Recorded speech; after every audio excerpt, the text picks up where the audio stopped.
This is CGTN, China Global Television Network.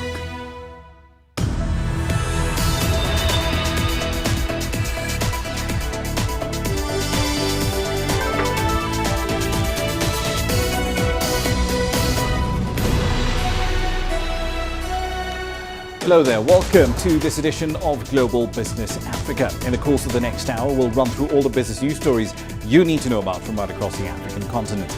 Let's start tonight with a run through the market, as we always do. So 2019 is getting off to a very rough start as far as the trading session is concerned, with a fall in all the indices that we do track here, except for Egypt. The top 40 over the JSE, biggest decliner, retailers being the hardest hit there. ShopRite, Massmart, all down by over 4%. Naspers closed 3.7% lower, dragging the rest of the index down with it, alongside BHP and Anglo American. Here's what's coming up tonight. Sudan now is looking for foreign aid as protests mount over spiraling costs of living. We'll explore Egypt's options for cutting government spending in the 2019-2020 fiscal year. And Mozambique's former finance minister is arrested in South Africa. We'll explore why. But tonight, let's start in Sudan, where the country's central bank says that the nation is looking for capital injections from unidentified foreign nations in order to ease the country's economic crisis. Sudan has devalued its pound at least 3 times in 2018. It is plagued by persistent and pretty severe cash shortages, and headline inflation is running at an eye-watering 70%. Widespread discontent with the country's soaring living costs has fueled a wave of protests in the last few weeks. Sudan has been experiencing turmoil, economic turmoil, especially ever since the nation's breakaway from South Sudan in 2011.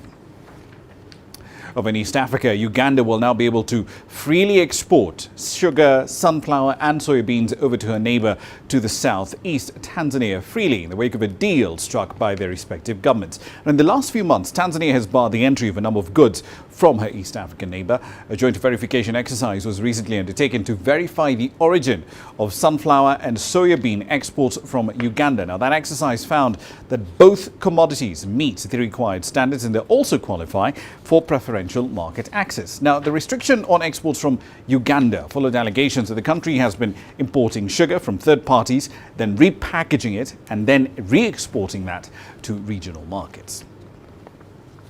From East Africa to North Africa now. Egypt's Prime Minister has presided over a meeting to review the country's draft budget for the 2019-2020 fiscal year.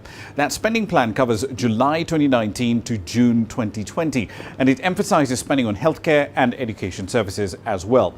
It also aims to cut the fiscal deficit to just 7% of GDP, still relatively high, but much lower than this 8.4% in the current fiscal year.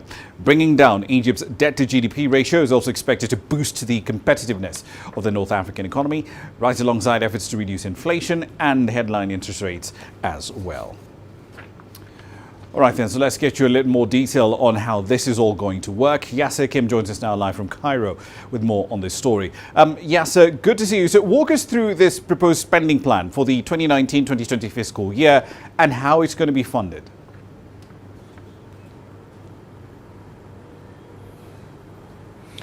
Well, you've mentioned 2 important parts of this fiscal plan, and the spending will be on health and education.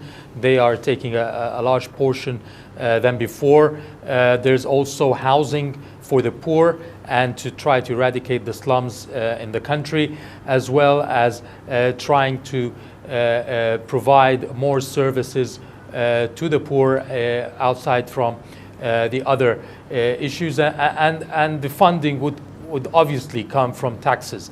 Taxes, according to the Prime Minister, cover around 75% of the total revenue that goes to the government, and it has increased by more than 30% last year. And they want to reach another 50%, and that's by restructuring the way the collection system for taxes, the way you can pay taxes to make it easy and facilitate and give incentives for paying taxes, and obviously introducing new taxes. We've seen the VAT and the real estate taxes, and these are newly introduced taxes that would increase the revenue. Then you have the other sources of revenue, like tourism industry has increased by 55%. You've got other revenues like exports obviously has increased as well.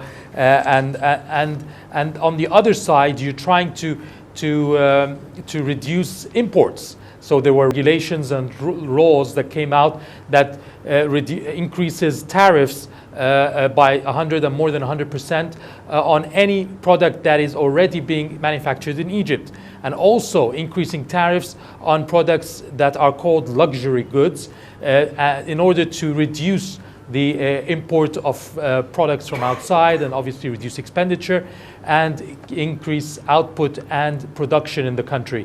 So all these and obviously infrastructure projects will also be a big portion of the spending in the next year.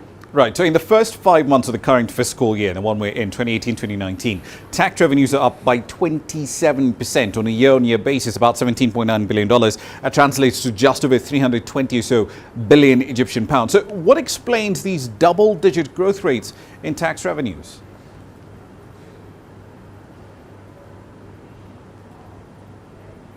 Like I said, it's mainly, first of all, you have the climate is now bigger or better improved for establishing businesses. The number of businesses this year has increased, and the number of and the FDI has increased by more than 20% to reach $8 billion. Not the target that was by the government for $10 billion, but still $8 billion is better than $4 or $2 billion in 2015 and 2014. And this means more output, more production, and more taxes to be paid. Then you have a better and improved taxation system, tax collection system that has managed to increase the revenue from taxes, and then the introduction of new taxes. And all this has helped in improving the revenue and improving the taxation system, and obviously bringing an impetus to the growth rates to the country, alongside other revenues as well, and also to try to help in improving the climate for investors in the next few years. We've got the new investment law as well that's being put into place, and all these together would help increase the growth rate, hoping to reach 7.4, the government says, in 2021. Right, then one last question for you, Yasser. Reducing that debt to GDP ratio is also a very important goal for Egypt over the medium term. But how will this goal be achieved? Should we expect Egypt to, for example, pay down some of its existing debt early?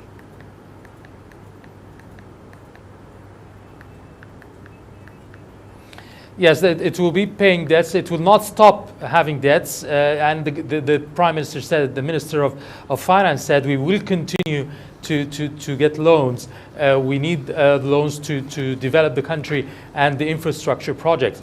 But what he said is that we will try to make it at a less rate. There will be, obviously, the government is trying to reduce inflation. The plan to lower inflation has been delayed a bit because of issues outside the country and the effects on the emerging markets around the world, and Egypt included, has led the CBE to keep interest rates high. But 1% increase in interest rates would lead to more than 5 billion Egyptian pounds of cost on debt. So the government is trying to push down inflation rates. It will also try to increase output, try to get more exports, more revenue, and this way it will try not to use to lead to lend to loans in order to have this done. Obviously, we have another batch from the IMF of $2 billion, followed by another one, which got $4 billion expected in 2019 from the IMF. We've got the World Bank, $1 billion probably in January or February, another billion before the end of 2019. So there is still debts coming in. Local debts, obviously, it is continuing to rise. But the government says that it will try to limit the local debt or the internal debt in the country, the public debt, to go down from 108% maybe to reach 98% in 2019, 2020, and hoping to go down to 74% in 2021-22. All right, we'll leave it there for the time being. Yasser Kim there live in Cairo. Thank you very much. Now, Egypt's Ain Shams University has signed an agreement with China's Renmin University to set up the Belt and Road Research Center in Cairo. Here's Yasser Kim once again explaining what the goals here are. It's the third of its kind in the world. The other two Belt and Road Research Centers are in Luxembourg and Russia. The center in Cairo aims at providing research studies on increasing cooperation between China and Egypt. We have been in talks for a year with Renmin University, the top university in China, and succeeded finally to agree on establishing together this research center. The contract was signed in China, and we have formed the board here, including the best experts in business, economy, law and Chinese studies, to ensure the high-quality service we are targeting. The center will provide reports to the Chinese and Egyptian governments, state institutions, as well as businesses. Our main work is to make research and reports for institutions that work under the umbrella of the Belt and Road Initiative. We also provide new ideas and feasibility studies for attractive investment opportunities in Egypt to Chinese businessmen who want to invest here. Chinese investments in Egypt are in the range of $5 billion.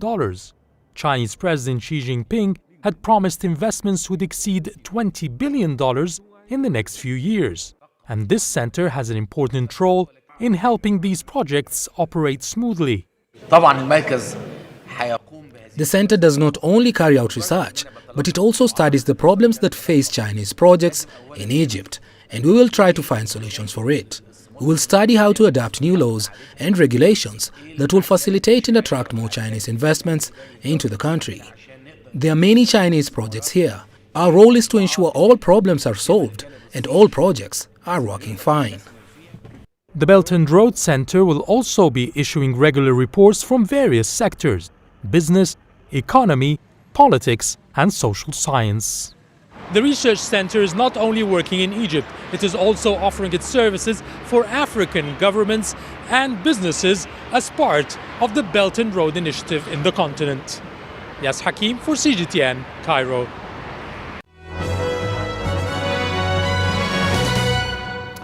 All right, then let's start our company news wrap in South Africa with its third largest lender, Absa.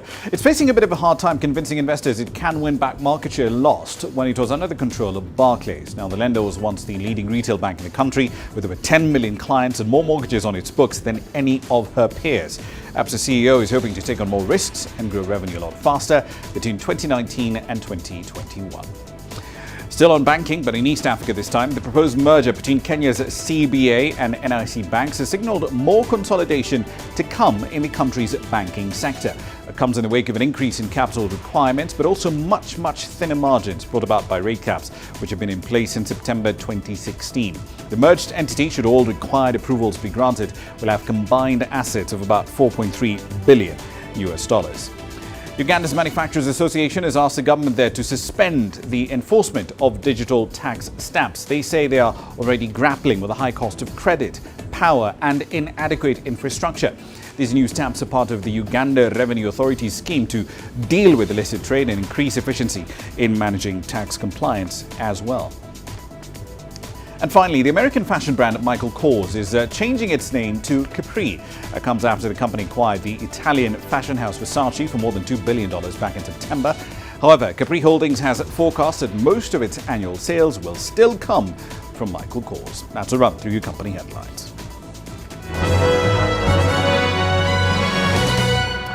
It's time for a short break here on the program. There's plenty more coming up, including this.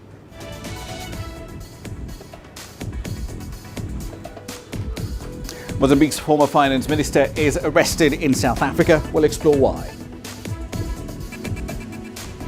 And the French oil firm Total starts production at the Egina deep oil field in Nigeria. The details on that and plenty more coming up. The world economy as we know it is about to change. Global business reports highlight emerging markets, developing countries, and dynamic sectors worldwide. We feature top analysts and newsmakers to provide perspectives on every facet of business. From an on-the-ground perspective, we provide you with balanced and objective assessments. Fast, sharp, and insightful. Global business. Only on CGTN. every story starts out like this. Okay. We'll head up now. But beyond the rush of the numbers, there's always a more fundamental question. What happened? Who has been affected? When market-moving decisions are made, who's responsible and why? Let's get some reaction on ground. Joining us in Johannesburg is Sutra Nyang. Hello, Nairobi. This is how all stories begin. See how they end. Only on Global Business.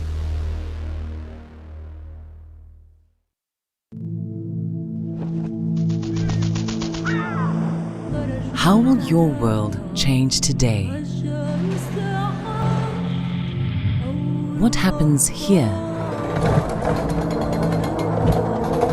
What happens there? Or what you make happen for yourself? If it matters to you, it matters to us too. Your stories are the stories that need to be told. Africa Live. Find your voice.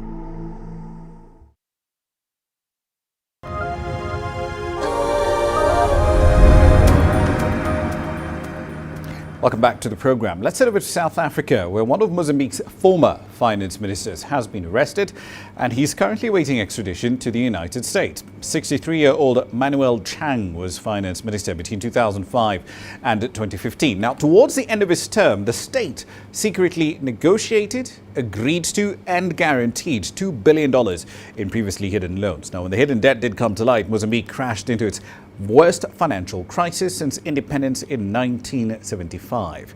A copy of a court document dated December 27th directed South African police officers to arrest Manuel Chang for eventual surrender onto the United States. It says he's wanted for conspiracy to commit wire fraud, securities fraud, and money laundering as well.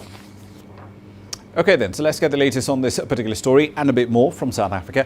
Angela Coppola joins us now live from Johannesburg with more data on this. Angela, before we jump into the story about the finance minister, I understand the deputy governor of the Reserve Bank in South Africa has resigned. Tell us more about that. Well, he's one of three deputy governors, but as many people are now saying, there goes a whole bunch of institutional memory as well. There are two other governors, or deputy governors, as I've said, two senior executives to pick up the slack that will be left by Francois Groepe-Going. He's a 14-year veteran of the Reserve Bank, and he had oversight over several key areas, including financial stability, the national payment system, and risk and management compliance. It appears he gave just a little over a month's notice, which is almost unheard of at this level. So it's going to be rather tricky to find an external replacement in less than a month's time, which suggests that it's likely someone will move up the ranks internally. And one name has emerged so far, and that's Ms. Fungi Tsabizana, or Tsabimana. It's disconcerting nonetheless that he moved so quickly, Raman. Indeed, we'll certainly keep an eye on that story. But let's get back to the story of Manuel Chang. So he's been arrested on charges preferred by American authorities. Mozambique says this has nothing to do with his previously hidden $2 billion debt. But what more do we know about these charges he's facing? Well, look, rumours emerged on Saturday morning from a Mozambican media platform that Chang had actually been arrested. South African authorities were very slow to confirm the arrest, and they only did so on Tuesday. We haven't seen the charge sheet just yet, but there are certain charges that we've heard apparently have been levelled against Chang, and they relate to conspiracy to commit wire fraud, conspiracy to commit securities fraud, and money laundering. And that's according to the Mozambican state news agency AIM. Local authorities wouldn't confirm those charges just yet. He's currently being held in custody in South Africa and has already appeared in court once, and that was on Monday, Raman. Right, so what's the procedure now? He's appeared in court. Can he challenge his extradition, or does he simply get handed over to the Americans? Well, look, he's due back in court again on the 8th of January. That's next week, Monday, I think. This will be his second appearance, as I've said. This will be an extradition hearing, which will be managed by the National Prosecuting Authority. If it's successful, Chang will then be sent to the US to stand trial there. However, it does appear that he will have the right of appeal, which could prolong this judicial process somewhat. You'll recall, of course, that South Africa has an extradition treaty agreement with the US, which has been in place since 2001. But interestingly, on another matter, this successful Interpol arrest brought to mind the attempt by the ICC to have Sudanese leader Omar al-Bashir arrested in South Africa some 2 years ago, also on an Interpol warrant. They failed when Bashir was kind of spirited to the airport under the South African police protection with the South African government claiming that he had immunity. But it's interesting that the authorities got this particular arrest right this time around. Ramah. Indeed, how times do change. Right, so November last year, Mozambique managed to restructure some of its existing debt with a new Eurobond as part of the solution, but also 5% of revenues from natural gas extraction also being part of that deal. So walk us through this entire restructuring process. How did it work?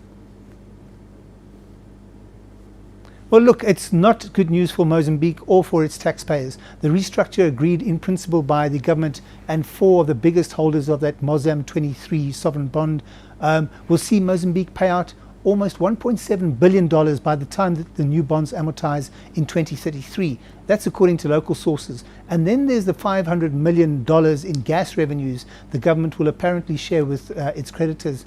If that wasn't enough, this doesn't include the $262 million that Mozambique has already paid out on the Zimatum notes before the first swap in 2016. All in all, it's understood that Mozambique will end up paying around $2.4 billion for a defunct fishing fleet. Ramah. Right, that's a really, really steep price to pay. We'll keep an eye on that story and plenty more. Thank you for that. That's Angela Copeland there live, of course, in Johannesburg. Now, the French oil major Total has started production at its the Egina deep oil field in Nigeria. Production over there is expected to plateau at about 200,000 barrels of crude a day. Now, that rate of output is about 10% of Nigeria's current total oil production. The project is expected to significantly increase Total's oil output collectively across the entire company and boost cash flow as well from 2019 onwards. In the meantime, Nigeria's National Petroleum Corporation, the NNPC, says that the country's crude oil production hit just over 2 million barrels a day in 2018 compared to about 1.86 million barrels of crude last year. Now, Africa's largest oil producer, which is an OPEC member, does rely on crude sales for roughly 2/3 or so of government revenue. We'll dive into those numbers in a bit more detail a little later in the program. Still in Nigeria, though, there is a growing army of young innovators who are pushing the boundaries of the country's digital economy. The north of the country is home to an increasing number of tech startups with big dreams of solving pressing social and humanitarian problems. CGTN's Samson Omale filed this report. Nigeria's future digital economy. They are keen to find ways around barriers and to provide solutions with coding, software development, hardware maintenance, animation, and data management. Well, I think the ecosystem has been growing and is growing rapidly. Like in April, we did our ecosystem map in 2.2 and we recorded over 80 hubs. But currently, we have over 100 hubs in Nigeria. That tells you a lot. David Dasar is a 35-year-old CEO of one of northern Nigeria's most successful innovation hubs. 3 years after launching his startup, he says he's excited that young coding experts and software developers are already working for blue-chip companies in Europe remotely from Jos, north-central Nigeria. Okay, we do incubation. So we have an incubation aspect where we incubate startups. So what we do basically is to help startups from ideation to validation state. And then we have the tech outsourcing unit where companies come to hire talents from here, either remotely or physically. To provide an environment for innovators to test their ideas and showcase their products, this annual tech conference called the Hackathon also provides potential investors an opportunity to bring new developers on board. Technology and innovation are transforming Nigeria's entrepreneurship models. Experts say this tech revolution can reshape Nigeria's economy if and only if government provides the right kind of support. The policy is not allowing the telcos, telecommunication companies, basically, to go into that market. We are still having an issue of financial financial inclusion. Africa tech startups raised about $195 million in 2018, according to Disrupt Africa. Thus thought to be the most raised since it started tracking funds coming into the tech sector in Africa.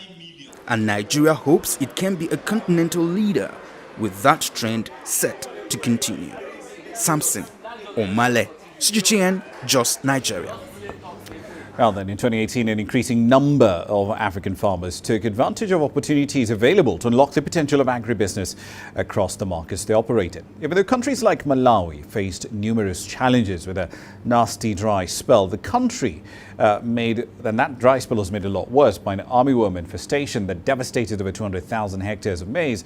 African farmers still found tailor-made solutions to the problems they faced. Here's Alexandria Majala with more. 2018 saw African farmers pushed to increase productivity through the use of modern farm practices. They also had to find innovative ways to farm in the face of challenges such as climate change and access to finance. In Malawi, after conventional pesticides failed to work, farmers took matters into their own hands and decided to use homemade concoctions to control armyworms that had infested the fields. With this local concoction, the armyworms are dying instantly. As such, if all the farming families were to adopt this pesticide, we can rescue the remaining crop in the field, and in doing so, farmers would have some harvest. Ugandan farmers, on the other hand, were busy experimenting with breeding insects for livestock feed. Some experts say that insects provide more nutritious protein alternatives for their animals.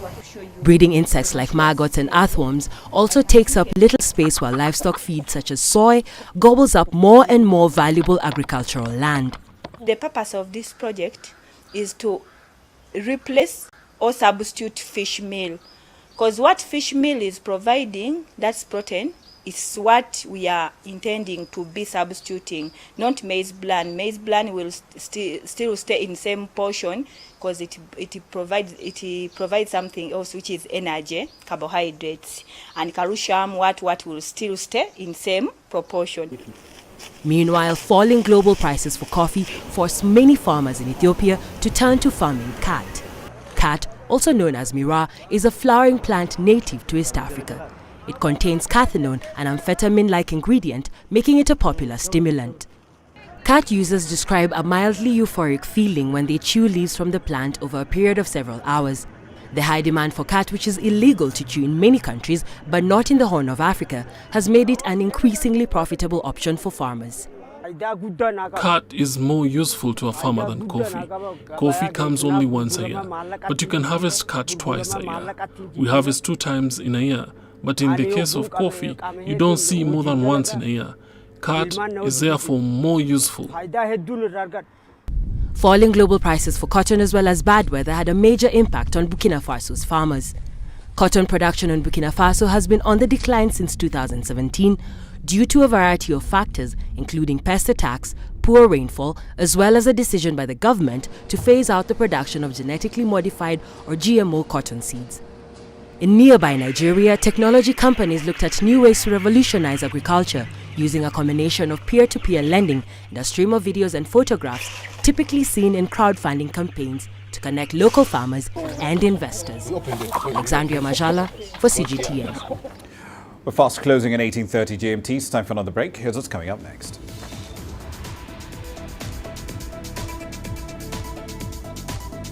President Trump meets congressional leaders at the White House amid a partial government shutdown. And a Shanghai-based firm gets the nod to develop a homegrown cancer treatment. We'll have the details on that when we come back.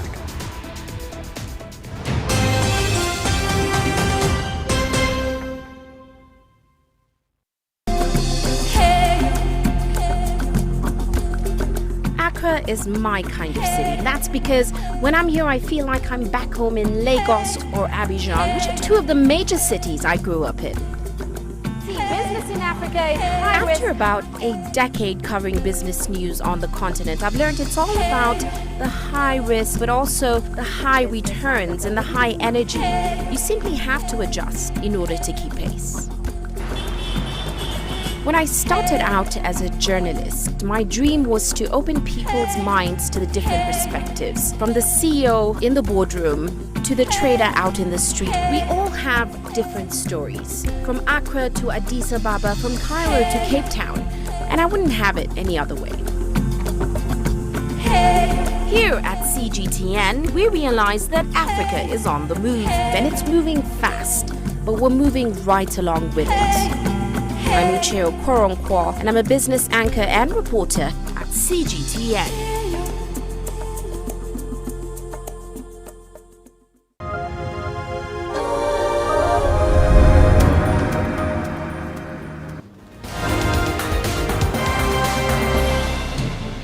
Welcome back. These are the stories we're following as far as headlines on the continent are concerned. The African Union has endorsed the national election that took place in the Democratic Republic of Congo on Sunday. It says the poll was relatively well managed and voting was pretty smooth despite a number of logistical issues and some violence. That said, the AU has criticized the exclusion of some of the voters from the poll in areas facing an Ebola outbreak and armed conflict. That's on the eastern end of the DRC.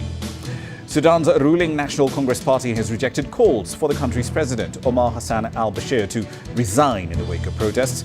The NCP argues that this would be contrary to the national consensus arrived at after dialogue in 2016. Now, that followed the defection of several political entities from the ruling coalition, who then joined opposition parties and protesters.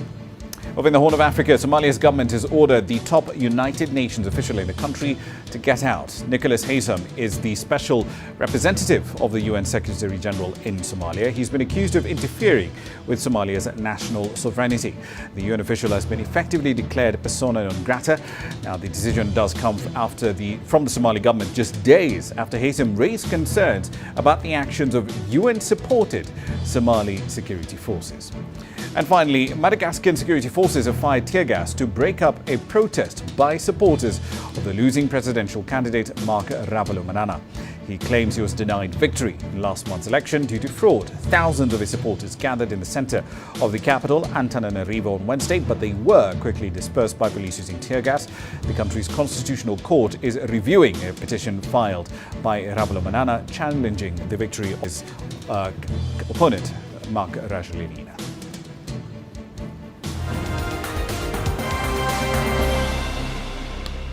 All right, then, on to matters further afield now. President Donald Trump invited congressional leaders from both parties to the White House for a briefing on the border wall amid the ongoing partial government shutdown. That's well past day 12 now. This is the first sit-down that Trump has held with Democratic and Republican leaders ever since the shutdown started on the 22nd of December. House Democrats, who take control of the lower chamber this week, announced a proposal on Monday to reopen the government that did not include the $5 billion in funding for the border wall that the president has demanded. Mr. Trump attacked Democrats for being lax on border security on Tuesday morning, as he often has on Twitter, but he struck a slightly more conciliatory tone after news of the invitation became public. All right then, so we're well past day 12 of the partial government shutdown in the US. Let's get the latest on developments on that side of the world from CGTN's Nathan King. He's live in Washington, D.C. Thank you for your time, Nathan. So is there any flexibility on either side to make some kind of compromise to end this partial shutdown? Happy New Year, by the way. And no, it's not a Happy New Year here at the White House because there doesn't seem to be much movement. Of course, we'll know in the next couple of hours if anyone's going to tip their hand. Nancy Pelosi, of course, who will be the Speaker of the House for the Democrats in the next 24 hours, is expected, along with the minority leader in the Senate, the Democrat Chuck Schumer, who just before the shutdowns came here to the White House and had a very combative, open a press conference, if you like, in the Oval Office with the president setting the tone for what essentially became the shutdown. And essentially we're stuck where we were on December 22nd, which is that even though the White House says there must be funding for the border wall, $5.6 billion is their number, which was passed by the lame duck House of Representatives, but not the Senate. The Democrats are saying, look, we had continuing resolutions to fund the government passed by the Senate, ready to be signed by the White House until Donald Trump decided to change his mind. And that has really been the tones throughout this shutdown and throughout the Christmas and New Year break. Now they're back. Now that Congress is going to be back in session in the next 24 hours. We'll wait and see. But the Democrats essentially hold more cards than they did 2 weeks ago because they're taking over the House of Representatives, and it has to pass through there as well as the Senate. Indeed. Hello, lame duck session if you're in the White House. But walk us through the proposals that the Democrats will be putting on the table from the 4th of January. How do they propose to end the shutdown? And what obstacles would those proposals face once they land in the Senate? Well, that's a very good question. Basically, it's a simple one from the Democrats. They're going to, first order of business, or one of the top orders of business, is going to be passing a resolution in the House, which basically reopens the parts of the government that are shut down, and also separately continue to fund Homeland Security, which of course deals with immigration and the war, basically as it is. So basically not giving any money at all for the war, and just basically moving forward from there. It'd be interesting to see how that goes in the Senate. They may well reject it. They may well take it up. What the Senate have said, though, is that they will not send the president any legislation that he won't sign.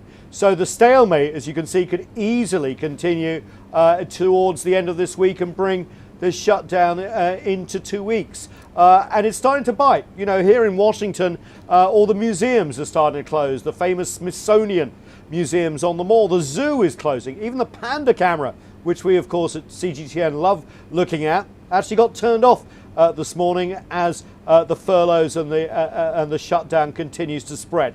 So it's really having an effect.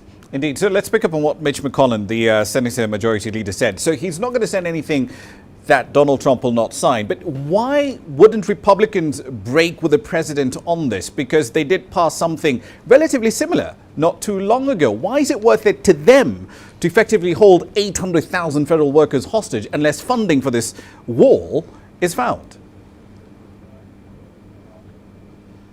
It's complicated, isn't it, when you're standing back? But President Trump has his own agenda. He is the de facto leader of the Republican Party.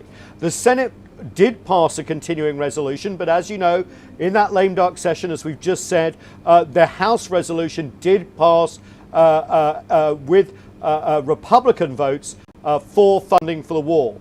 So essentially now, the Senate has a choice, whether to send something they know is not going to be signed by the president, or try and wait for some sort of compromise. And there is talk of some sort of compromise in the offing. Could the funding, for example, for border security, and this doesn't necessarily mean the wall on the southern border with Mexico, got up to about $2.5 billion, $2.6 billion. That has been mentioned. There has been other compromises mentioned as well. But Democrats are saying that they will not fund the wall. They've looked at the polling, which says that the majority of Americans don't want it. The Senate, albeit Republican, also have eyes on, of course, elections in 2 years. You know how the election cycle in this country never stops. They know the wall isn't that popular as well. So we really do have three different chambers of government here, all with slightly different agendas. It's going to be interesting to see who blinks first, or essentially no one blinks and the government stays shut, at least partially. Indeed. So one last question for you. Mr. Trump has threatened to shut down the entire southern border if he doesn't get what he wants. Can he legally and practically do that without recourse to legislators? And if so, what effect would that have on trade along that frontier? Yeah, I don't think that's going to happen. I mean, we're used to Trumpian rhetoric, and even for him, that's going a bit far. Remember, he sent troops to the southern border. They didn't really do much. And you're right, legally, it's going to be very difficult as well. In fact, they've had knockbacks in the courts in the last couple of weeks, knocking down their changes to asylum seekers. And to shut down the border, especially with trade, would be disastrous. He's already freaking out about the 20% decline that we've seen in the stock market over the last few months. Can you imagine what closing a border for one of your biggest trading partners would do? It's a threat, perhaps an empty one, but suggests perhaps his frustration with not getting what he wants. And remember, the wall is what he campaigned on. Wall, wall, wall is something he mentioned at all his rallies. And yet here we are halfway through his first term and we don't have a wall. He's even stopped calling it a wall. A fence. a steel fence with slats. He's willing to sort of bend the rhetoric to try and get to somewhere where perhaps Democrats can agree on something. But the Democrats hold the cards in the fact that they can stop things going through the House of Representatives. So it's going to be very interesting to see. You know, a lot of people have accused this president of listening to right-wing rhetoric on talk radio and cable television rather than waking up to the realities of a new Washington in 2019 with divided government. And we'll have to see whether he gets used to that or not. Indeed. So let's see how all of this does play out. Nathan King in Washington, D.C. Thank you for the update. Now, further afield, a Shanghai-based company has gotten China's first approval for a homegrown cancer therapy that helps the body, helps your immune system target and kill cancerous tumors. Zhang Chunying has the details. A milestone for the Chinese biopharmaceutical industry and an indication of the reach of domestic research. Designed for treating skin cancer melanoma, the new homegrown anti-PD-1 medicine, toripalimab from Shanghai Junshi Bioscience Company, is the first of its kind to have been approved by China's medical products watchdog.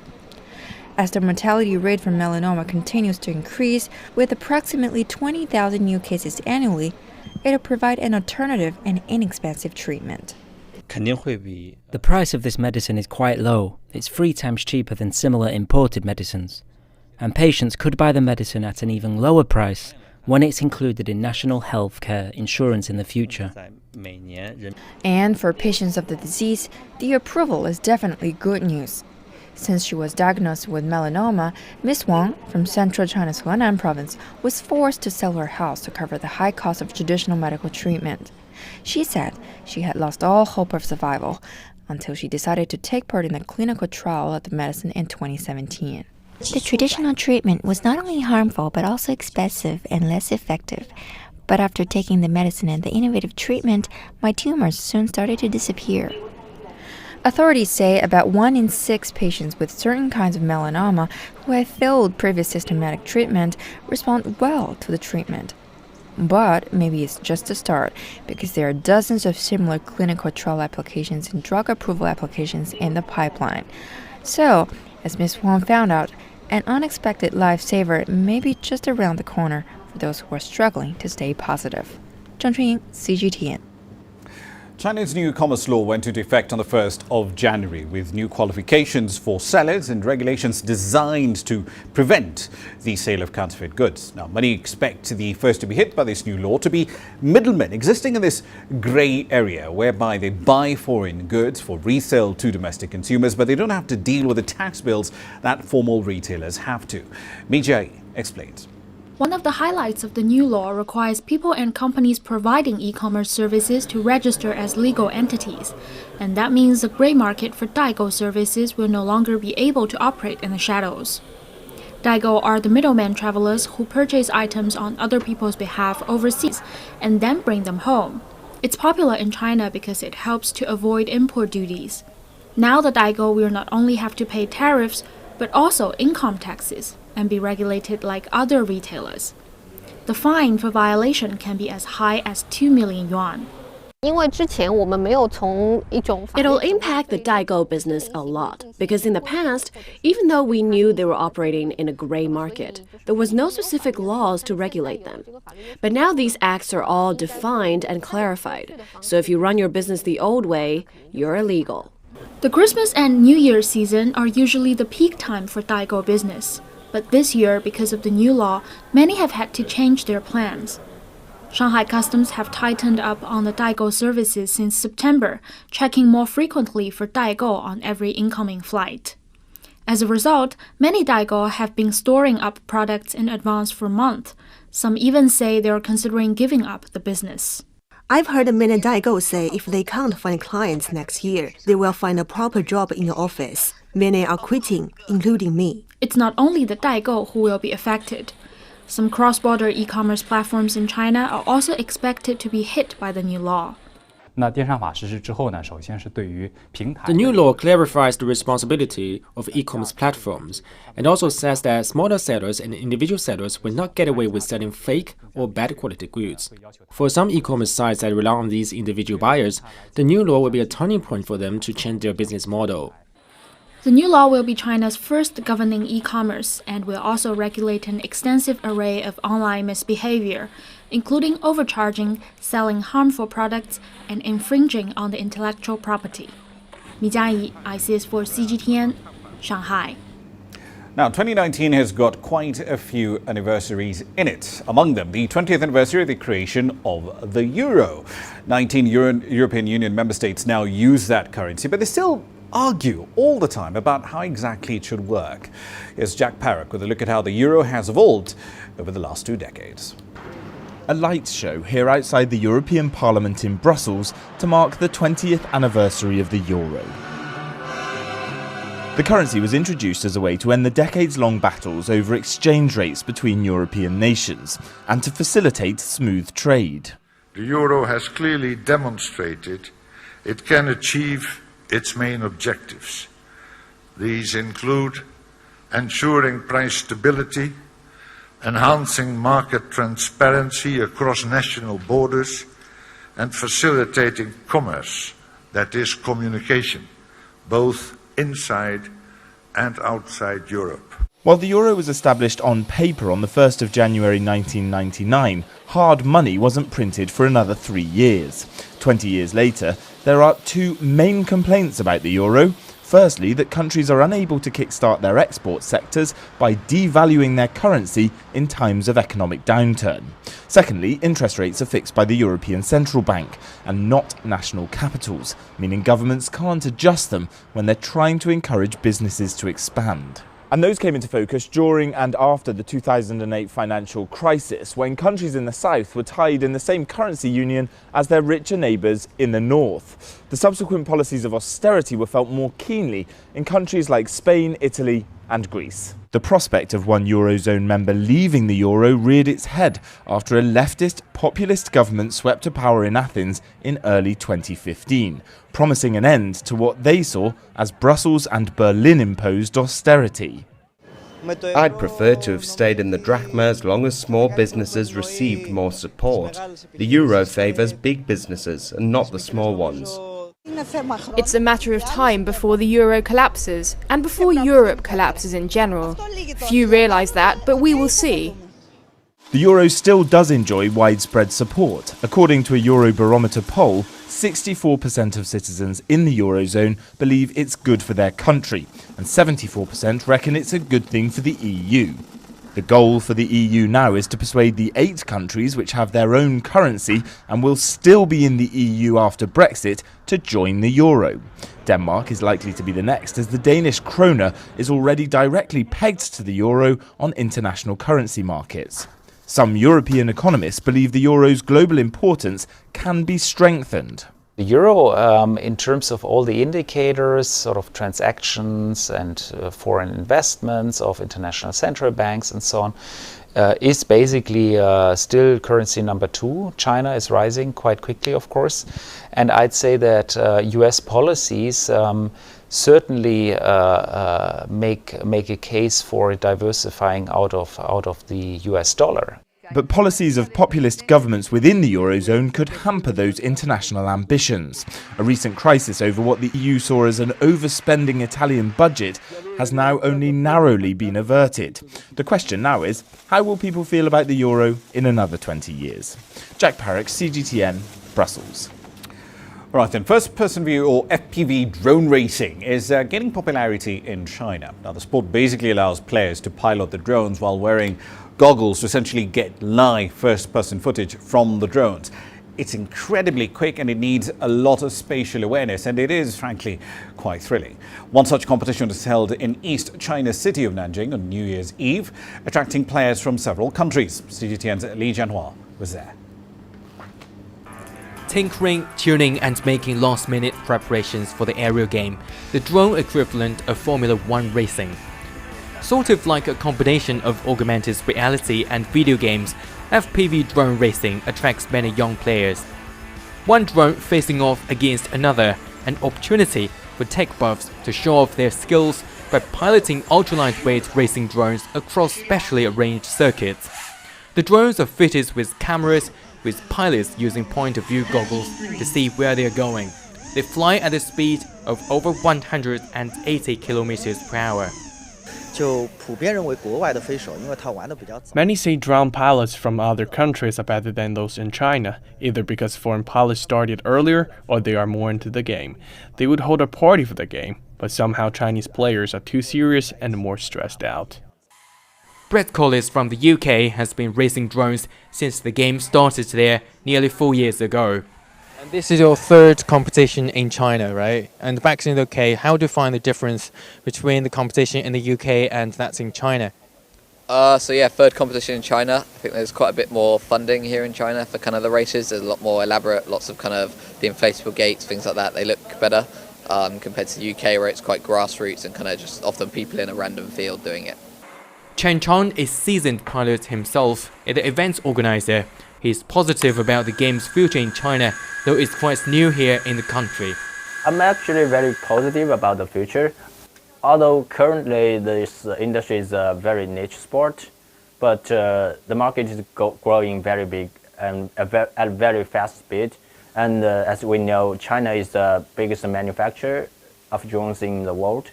So in the future, I'm pretty sure like in less than 5 or 10 years, this sport will go mainstream. With more investment being poured into the sector here in China, it seems all but certain that Chen's prediction will come true. Li Jianhua, CGTN, Nanjing, Jiangsu Province.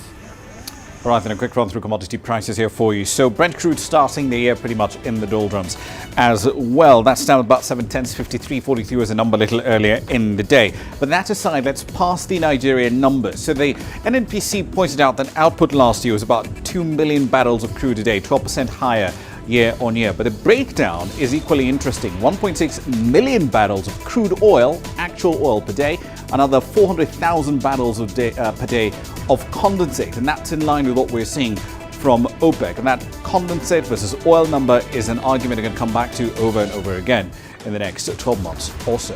Here's what's coming up next.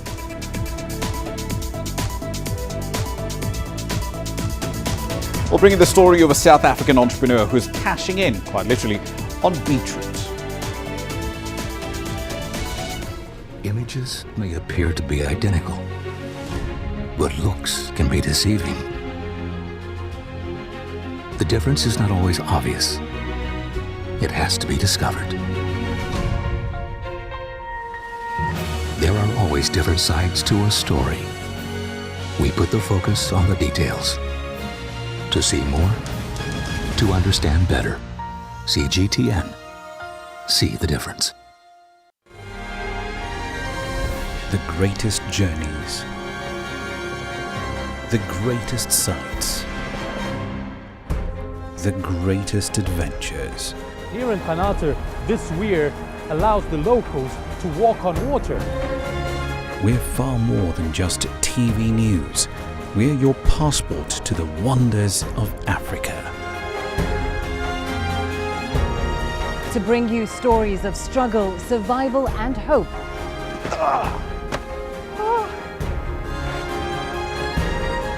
So let's explore.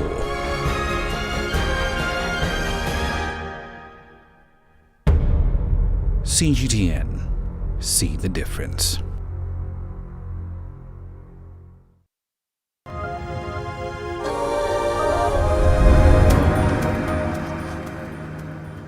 Welcome back to the program. Now, an entrepreneur in South Africa has set up an agro-processing plant for beetroot. Now, in a country where the unemployment rate is well over 27%, this is a kind of risk-taking, job-creating venture that Africa's most industrialized economy desperately needs. Here's CGTN's Yolisa Njameli with the story of TM Foods. Trifina Musomane started her company in 2014. The company started off as a mere idea. The mother of 4 was unemployed and needed a plan to ensure that her family has sustenance. I started it there as an idea, trying to come up with different recipes, trying to get it right until the end of 2014, where I started doing the trial and error thing, whereby we started doing the actuality. We doing the actual process, and then The very same 2014, we moved to 2015, whereby we started putting that idea into reality. We started pushing up, trying to get people that will assist us to make sure that the idea that we were thinking of, we implement it. She also noticed that beetroot is only available in its original format and believed that she could leverage on what was already available on the market. Looking at the area where I am at Seshego and around Limpopo province, there's no any other person that is doing the kind of product that I wanted to start, and I saw it as a potential and as an opportunity for the market for me. She would soon find out that being an entrepreneur is not a bed of roses, especially if you're a woman. Sometimes as a woman, you know, you tell people that you want to do the agro-processing. Some, they just look at you and think you are crazy. But I never lost hope. I kept on pushing until I led those people to understand exactly, because I had a zeal of what I wanted to do. After 4 years of endeavors, Musomane has been able to create a healthy demand for her products. Our product has 6 flavors. We have the original flavor, we have hot, we have chutney, we have ginger, we have garlic, and we have cinnamon. So it excites the people, and then it's something new and it's doing very well, and people like to experience or taste something new. The company is able to meet its customer demands even though they currently work manually. She now employs a number of people from this rural province in the northern parts of South Africa. One of my biggest joy was that I wanted to see that the unemployed youth that are not working in the community, they get work opportunities, and I'm happy to announce that I've employed 12 people that are working with us here at TM Foods. In the past 4 years, she's managed to expand and offer her products to different markets.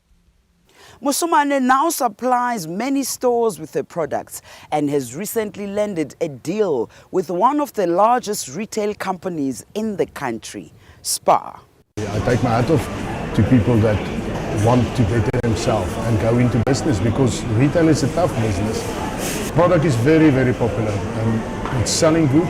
The customer love it because it's handmade, and then you can see there's love that's going into the product. Musomane supplies over 25 other local stores. Yolisa Njamela for CGTN in Seshego, Limpopo province in South Africa. All right, then let's wrap up the program with a run through the currency. So it's a very